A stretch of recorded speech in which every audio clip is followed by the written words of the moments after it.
Hello mga ka-otids! For today's video, nagluto ako ng beefsteak Tagalog. Ayan.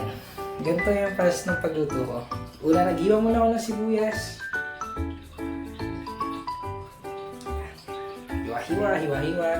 Kunti nga pala yung ginamit ko dahil manamis-namis. Tapos, ang ginamit kong part ng baboy is liempo. Kasi masarap to pang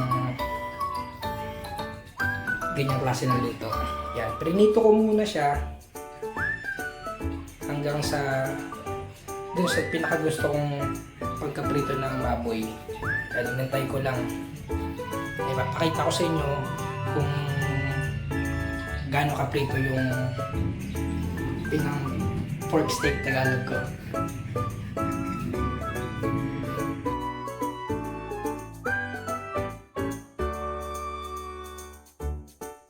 Yan, binaliktad ko na siya.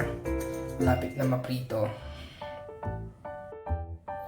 Ganito klaseng pagkaprito yung gusto ko, kaya ayan, okay na yan. I-set aside muna natin tong prito. O nga pala, ginisa muna natin yung sibuyas. Hindi ko na napakita sa video na hindi ko siya na-play kanina eh. Yan, gisa-gisa muna natin yung sibuyas, tapos lagay mo yung pork. Yan. Naiprito na natin ito.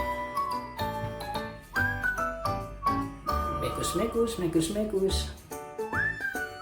Kung saan ako nagprito kanina, doon ko na rin ginisa yung sibuyas.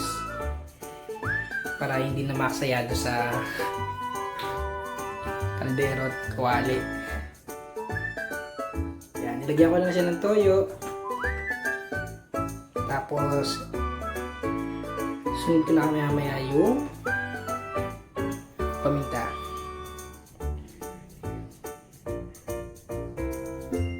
Yan, hinahalo-halo ko muna. Nakita kong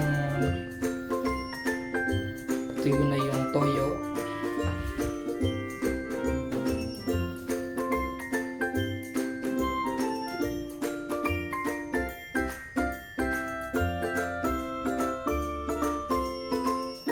Ilalagay ko na nga pala dito yung lemon. Lemon na may halong tubig. Yun ang ginano ko para may konting sabaw. Konti lang naman. Kasi maya patutuyuin din natin. Nilagyan ko na siya ng paminta. Tapos isusunod ko rin mamaya yung sugar. Hinahalo ko muna para kumalat yung paminta. Sa pagluto ko, nilagyan ko nga pala siya ng beef cube.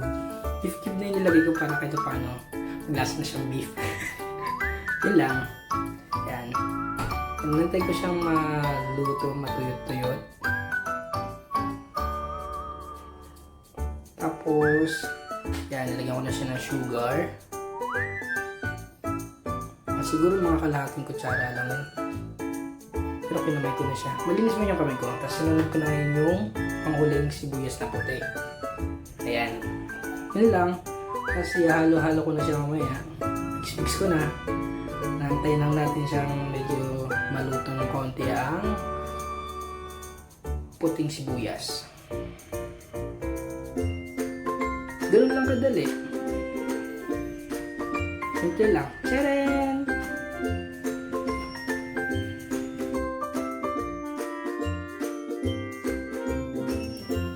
Ito na ang finished product. Yan. Maghanap na ako ng mapaglalagyan ko.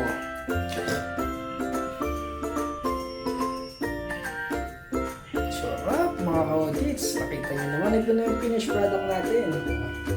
Umumuya ng tito nyo. Sarap.